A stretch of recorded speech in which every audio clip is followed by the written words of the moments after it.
नमस्कार दोस्तों, स्वागत करता हूँ आपका द जीनियस स्टडी पर। दोस्तों आपके लिए रेलवे स्पीडी सामान्य अध्ययन बुक का वीडियो लेकर आ रहा हूँ, जिसमें आज है पेज नंबर 273 एवं ज्ञान संग्रह 1 है। तो ज्ञान संग्रह 1 का इतिहास का फर्स्ट क्वेश्चन है, सिंधु घाटी लोग का संबंध सुमेरियन से था। सिंधु घाटी लोगों का संबंध किससे था?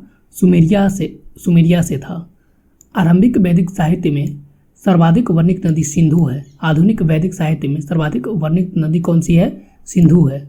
उपनिषद दर्शन का पुस्तकें हैं। उपनिषद किसका पुस्तकें है? दर्शन पर पुस्तकें हैं। गौतम बुद्ध ने अपनी मृत्यु के पहले बौद्ध संघ के नेतृत्व के लिए महाकश्यप को नामित किया था। गौतम बुद्ध ने अपनी मृत्यु के पहले बौद्ध संघ को नेतृत्व के लिए किसको नामित किया था? महाकश्यप को नामित किया था। नेक्स्ट क्वेश्चन है, महावीर का जन्म जयंत्रिक नाम के क्षत्रिय गोत्र में हुआ था। महावीर का जन्म किस गोत्र में हुआ था? जयंत्रिक नामक क्षत्रिय गोत्र में हुआ था। जैन धर्म में पूर्ण ज्ञान का अर्थ कैवल्य है। जैन धर्म में पूर्ण ज्ञान का अर्थ क्या है? कैवल्य। सिकंदर के हमले के समय उत्तर भारत पर नंद वंश का शासन था। सिकंदर के हमले के समय उत्तर भारत पर किस वंश का शासन था? नंद वंश का शासन था। झेलम नदी के किनारे प्रसिद्ध हाइड स्पीच का युद्ध पोरस एवं सिकंदर के मध्य हुआ था। झेलम नदी के किनारे प्रसिद्ध हाइड स्पीच का युद्ध किस किस के मध्य हुआ था? पोरस एवं सिकंदर के मध्य हुआ था। मालवा गुजरात एवं महाराष्ट्र को पहली बार चंद्रगुप्त मौर्य ने जीता था। मालवा गुजरात और महाराष्ट्र को सबसे पहली बार किसने जीता था? चंद्रगुप्त मौर्य ने। नेक्स्ट क्वेश्चन है, कौटिल्य के अर्थशास्त्र की तुलना मैकियावेली के द प्रिंस से की जाती है। कौटिल्य के अर्थशास्त्र की तुलना किससे की जाती है? मैकियावेली की द प्रिंस पुस्तक से की जाती है। मुरुगन देवता की उपासना तमिलों ने सबसे पहले शुरू किया था।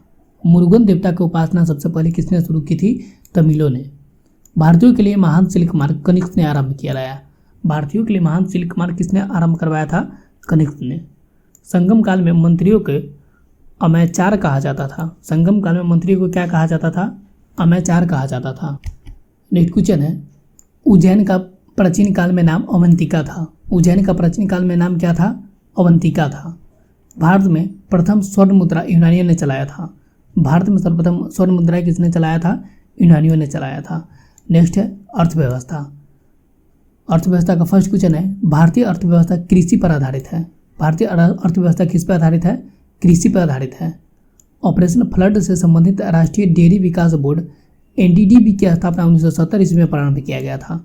ऑपरेशन फ्लड से संबंधित राष्ट्रीय डेयरी विकास बोर्ड एनडीडीबी की स्थापना कब की गई थी? 1970 ईस्वी में प्रारंभ किया गया था। नेक्स्ट क्वेश्चन है, बादामी क्रांति का संबंध मसालों के उत्पादन एवं निर्यात वृद्धि से है। बादामी क्रांति का संबंध किससे है? मसालों के उत्पादन एवं निर्यात वृद्धि से है। सुनहरी क्रांति का संबंध समग्र बागवानी विकास एवं शहद उत्पादन से है। सुनहरी क्रांति का संबंध किससे है? समग्र बागवानी विकास एवं शहद उत्पादन से है। गरीबी हटाओ के नारे के अंतर्गत वर्ष 1975 ईस्वी में 20 सूत्री कार्यक्रम प्रारंभ किया गया था। गरीबी हटाओ नारे के अंतर्गत 20 सूत्री कार्यक्रम कब प्रारंभ किया गया था? 1975 ईस्वी को। भगवती समिति का संबंध बेरोजगारी से है। भगवती समिति का संबंध किससे है? बेरोजगारी से है। नेक्स्ट क्वेश्चन है, सेबी को एस.ए. दब्बे की सिफारिश के आधार पर 30 जनवरी 1992 ईस्वी को वैज्ञानिक दर्जा प्रदान किया गया। सेबी को एस.ए. दब्बे की सिफारिश के आधार पर 30 जनवरी 1992 ईस्वी को वैज्ञानिक दर्जा प्रदान किया गया। भारतीय औद्योगिक विकास बैंक की स्थापना जुलाई 1964 ईस्वी में की गई थी। भारतीय औद्योगिक विकास बैंक की स्थापना कब की गई थी? जुलाई 1964 ईस्वी को। भारत के राष्ट्रीय आय की गणना केंद्रीय सांख्यिकी संगठन CSO करता है। भारत के राष्ट्रीय आय की गणना कौन करता है? केंद्रीय सांख्यिकी संगठन CSO करता है। केंद्रीय सांख्यिकी संगठन CSO की स्थापना कब हुआ था? इसकी स्थापना 1951 ईस्वी को हुआ था। एनौर नया नाम कामराज बंदरगाह देश का पहला निगमित बंदरगाह है। एनौर बंदरगाह नया नाम कामराज बंदरगाह है, जो कि देश का पहला निगमित बंदरगाह है। विशाखापट्टनम देश का सबसे गहरा बंदरगाह है। कौन सा बंदरगाह है जो भारत का सबसे बड़ा बंदरगाह है? विशाखापट्टनम। भारतीय जहाज रानी निगम लिमिटेड की स्थापना 2 अक्टूबर 1961 ईस्वी को हुआ था। भारतीय जहाज रानी निगम लिमिटेड की स्थापना कब हुआ था? 2 अक्टूबर 1961 ईस्वी को हुआ था। दोस्तों इस वीडियो को लाइक करके अपने दोस्तों से शेयर करें और पहली बार इस चैनल पर आ रहा है तो चैनल को सब्सक्राइब जरूर कर लें। नेक्स्ट है भूगोल। तो भूगोल का फर्स्ट क्वेश्चन है, कृष्णचंद्र सिद्धांत को एस चंद्रशेखर ने प्रतिपादित किया था। कृष्णचंद्र सिद्धांत को किसने प्रतिपादित किया था? एस चंद्रशेखर ने प्रतिपादित किया था। वरुण ग्रह हरा प्रकाश को उत्सर्जित करता है। वरुण ग्रह किस प्रकाश को उत्सर्जित करता है? हरा प्रकाश को उत्सर्जित करता है। भूगोल शब्द का सर्वप्रथम प्रयोग ग्रीक विद्वान इरेथोस्थनीज ने किया था। भूगोल शब्द का सर्वप्रथम प्रयोग किसने किया था? ग्रीक विद्वान इरेथोस्थनीज ने किया था। महासागरों में ज्वार भाटा की उत्पत्ति का कारण सूर्य और चंद्रमा का आकर्षण शक्ति है। महासागरों में ज्वार भाटा की उत्पत्ति का मुख्य कारण क्या है? सूर्य और चंद्रमा का आकर्षण शक्ति है। नेक्स्ट क्वेश्चन है, मकर रेखा 23.5 डिग्री दक्षिण अक्षांश रेखा है। मकर रेखा क्या है?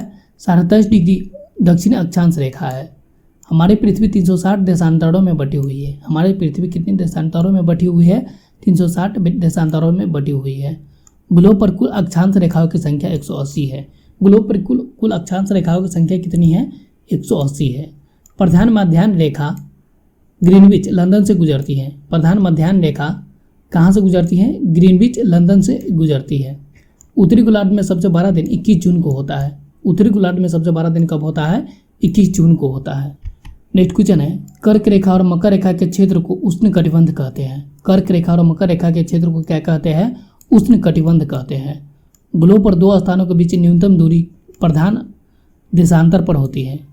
ग्लोब पर दो स्थानों के बीच की न्यूनतम दूरी कहाँ पे होती है? प्रधान देशांतर पर होती है। मकर संक्रांति को सूर्य की किरणें मकर रेखा पर लंबवत पड़ती है। मकर संक्रांति को सूर्य की किरण कहाँ पे लंबवत पड़ती है? मकर रेखा पर लंबवत पड़ती है। किसी प्रदेश के अक्षांश के कोणीय दूरी को भूमध्य रेखा से मापी जाती है। किसी प्रदेश का अक्षांश के कोणीय दूरी को किससे मापी जाती है? भूमध्य रेखा से मापी जाती है। नेक्स्ट विषय है विज्ञान। विज्ञान का फर्स्ट क्वेश्चन है, मानव नेत्र में प्रतिबिंब रेटिना पर वास्तविक और उल्टा बनता है। मानव नेत्र में प्रतिबिंब रेटिना पर कैसा बनता है? वास्तविक और उल्टा बनता है। आँख का रंग आइरिस के रंग पर निर्भर करता है। आँख का रंग किस पर निर्भर करता है? आइरिस के रंग पर निर्भर करता है। मानव नेत्र की प्रकाश संवेदी कोशिका शंकु रंग को पहचानती है। मानव नेत्र की प्रकाश की संवेदी कोशिका कौन है जो रंग को पहचानती है? शंकु। मानव नेत्र की प्रकाश संवेदी कोशिका क्षर प्रकाश की तीव्रता को पहचानती है। मानव नेत्र की प्रकाश संवेदी कोशिका कौन है जो प्रकाश की तीव्रता को पहचानती है? क्षर। नेक्स्ट क्वेश्चन है, किसी वस्तु का प्रतिबिंब रेटिना पर 1/10 सेकंड तक रहता है। किसी वस्तु का प्रतिबिंब रेटिना पर कितने देर तक रहता है? 1/10 सेकंड तक रहता है। चलचित्र में प्रति सेकंड 24 चित्र दिखाया जाता है। चलचित्र में प्रति सेकंड कितना चित्र दिखाया जाता है? 24 चित्र दिखाया जाता है। इंद्रधनुष परावर्तन, पूर्ण आंतरिक परिवर्तन तथा अपवर्तन द्वारा बनता है। इंद्रधनुष किस प्रकार बनता है? परावर्तन, पूर्ण आंतरिक परावर्तन तथा अपवर्तन के द्वारा बनता है। काले रंग की वस्तु सभी रंगों को अवशोषित कर लेती है। किस रंग की वस्तु सभी रंगों को अवशोषित कर लेती है? काले रंग की वस्तु सभी रंगों को अवशोषित कर लेती है। नेक्स्ट क्वेश्चन है, नाइक्रोम निकेल और क्रोमियम का मिश्र धातु है। नाइक्रोम किस का मिश्र धातु है? नाइक्रोम निकेल और क्रोमियम का मिश्र धातु है। प्राकृतिक चुंबक लोहे का ऑक्साइड Fe3O4 होता है। प्राकृतिक चुंबक लोहे का ऑक्साइड Fe3O4 होता है। हाइड्रोलिक ब्रेक पास्कल के नियम पर आधारित है। हाइड्रोलिक ब्रेक किस नियम पर आधारित है? पास्कल के नियम पर आधारित है। जब बर्फ पानी पर तैरती है तो उसके आयतन का 1/10 भाग पानी के ऊपर रहता है। जब बर्फ पानी पर तैरती है तो उसके आयतन का कितना भाग पानी के ऊपर रहता है? 1/10 भाग पानी के ऊपर रहता है। लोहे पारे पर तैरता है। लोहे किस पे तैरेगा? पारा पे तैरने लगेगा। दोस्तों इस वीडियो को लाइक करके अपने दोस्तों के साथ शेयर करें और पहली बार इस चैनल पर आ रहे हैं तो चैनल को सब्सक्राइब भी जरूर कर लें। नेक्स्ट है राज्य व्यवस्था। तो राज्य व्यवस्था का फर्स्ट क्वेश्चन है, संविधान लागू होने के बाद सर्वप्रथम त्रिशंकु सरकार का गठन 1989 ईस्वी में हुआ था। संविधान लागू होने के बाद सर्वप्रथम त्रिशंकु सरकार का गठन कब हुआ था? 1989 ईस्वी को। फखरुद्दीन अली अहमद ने अपने कार्यकाल के दौरान सर्वाधिक अध्यादेश जारी किए थे। कौन था जिसने अपने कार्यकाल के दौरान सर्वाधिक अध्यादेश जारी किए थे? फखरुद्दीन अली अहमद। संविधान के अनुच्छेद 280 के अनुसार वित्त आयोग का गठन किया जाता है। संविधान के किस अनुच्छेद के अनुसार वित्त आयोग का गठन किया जाता है? अनुच्छेद 280 के अनुसार। नेक्स्ट क्वेश्चन है, विश्व के किसी भी देश का सर्वाधिक उम्र में प्रधानमंत्री बनने वाला मोरारजी देसाई थे। विश्व के किसी भी देश का सर्वाधिक उम्र में प्रधानमंत्री बनने वाला कौन था? मोरारजी देसाई था। संसद में शून्यकाल संसद में दोपहर 12 बजे के बाद का समय होता है। संसद में शून्यकाल कब होता है? संसद में शून्यकाल दोपहर 12 बजे के बाद का समय होता है। एक वर्ष में कम से कम 2 बार संसद की बैठक होना आवश्यक है। एक वर्ष में कम से कम कितनी बार संसद की बैठक होना आवश्यक है? 2 बार। प्राण एवं दैहिक स्वतंत्रता अनुच्छेद 21 में दी गई है। प्राण एवं दैहिक स्वतंत्रता किस अनुच्छेद में दी गई है? अनुच्छेद 21 में दी गई है। संविधान की कुंजी प्रस्तावना को कहा जाता है। संविधान की कुंजी किसे कहा जाता है? प्रस्तावना को कहा जाता है। नेक्स्ट क्वेश्चन है, भारतीय संसद के संयुक्त सत्र की अध्यक्षता लोकसभा का अध्यक्ष करता है। भारतीय संसद के संयुक्त सत्र की अध्यक्षता कौन करता है? लोकसभा का अध्यक्ष करता है। भारतीय सिविल सेवा में चुने गए पहले भारतीय सत्येंद्र नाथ टैगोर थे। भारतीय सिविल सेवा में चुने गए पहले भारतीय कौन थे? सत्येंद्र नाथ टैगोर थे। सांप्रदायिक निर्वाचन क्षेत्र की पद्धति की शुरुआत भारत में 1909 ईस्वी के मिंटो मार्ले द्वारा की गई थी।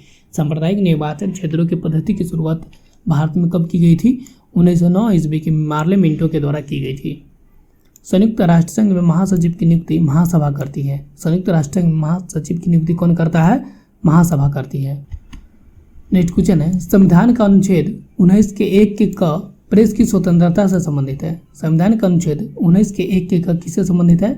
प्रेस की स्वतंत्रता से संबंधित है। नेक्स्ट क्वेश्चन है, परंपरागत ज्ञान से संबंधित क्वेश्चन है, जिसका फर्स्ट क्वेश्चन है, प्रमुख हिंदू तीर्थस्थल अमरनाथ गुफा जम्मू कश्मीर राज्य में अवस्थित है। प्रसिद्ध हिंदू तीर्थस्थल अमरनाथ गुफा कहाँ पे स्थित है? जम्मू कश्मीर राज्य में अवस्थित है। चीन अभ्रक का सबसे बड़ा उत्पादक है। अभ्रक का सबसे बड़ा उत्पादक देश कौन सा है? चीन। जापान की करेंसी एन कहलाती है। जापान की करेंसी क्या है? एन। संयुक्त राज्य अमेरिका का पीट सम्प्रास टेनिस खेल का सर्वोच्च खिलाड़ी है। संयुक्त राज्य अमेरिका का पीट सम्प्रास किस खेल से संबंधित है? टेनिस खेल से संबंधित है। नेक्स्ट क्वेश्चन है, गीत सेट्टी बिलियर्ड्स का खिलाड़ी है। गीत सेट्टी किस खेल का खिलाड़ी है? बिलियर्ड्स का। भारतीय सेना का नया आधार गीत मेरा भारत महान है। भारतीय सेना का नया आधार गीत कौन सा है? मेरा भारत महान। अंतरिक्ष यात्री को अंतरिक्ष काला लगता है। अंतरिक्ष यात्री को अंतरिक्ष कैसा दिखाई देगा? काला। काली मिट्टी कपास के लिए उपयुक्त मिट्टी होती है। काली मिट्टी कपास के लिए कैसी मिट्टी होती है? उपयुक्त मिट्टी होती है। 8वां विश्व तमिल सम्मेलन तंजावुर में हुआ था। 8वां विश्व तमिल सम्मेलन कहाँ पे हुआ था? तंजावुर में हुआ था। यूनिसेफ का मुख्यालय न्यूयॉर्क में है। यूनिसेफ का मुख्यालय कहाँ पे स्थित है? न्यूयॉर्क में। नेक्स्ट क्वेश्चन है, सांची का स्तूप अशोक ने बनवाया था। सांची का स्तूप किसने बनवाया था? अशोक ने बनवाया था। महानदी नदी पूर्व दिशा में बहती है। महानदी नदी किस दिशा में बहती है? पूर्व दिशा में बहती है। महानदी नदी की उत्पत्ति छत्तीसगढ़ से होती है। महानदी नदी की उत्पत्ति कहाँ से होती है? छत्तीसगढ़ से। पुष्कर झील अजमेर में स्थित है। पुष्कर झील कहाँ पे स्थित है? अजमेर में। कर्नाटक और तमिलनाडु राज्य कावेरी जल विवाद से जुड़ा हुआ है। कर्नाटक और तमिलनाडु राज्य किस विवाद से जुड़ा हुआ था? कावेरी जल विवाद से जुड़ा हुआ है। पनावा नहर अटलांटिक महासागर और प्रशांत महासागर को जोड़ता है। कौन सा नहर अटलांटिक महासागर और प्रशांत महासागर को जोड़ता है? पनावा नहर। हाथी सिंह मंदिर अहमदाबाद गुजरात में है। हाथी सिंह मंदिर कहाँ पे स्थित है? अहमदाबाद गुजरात में।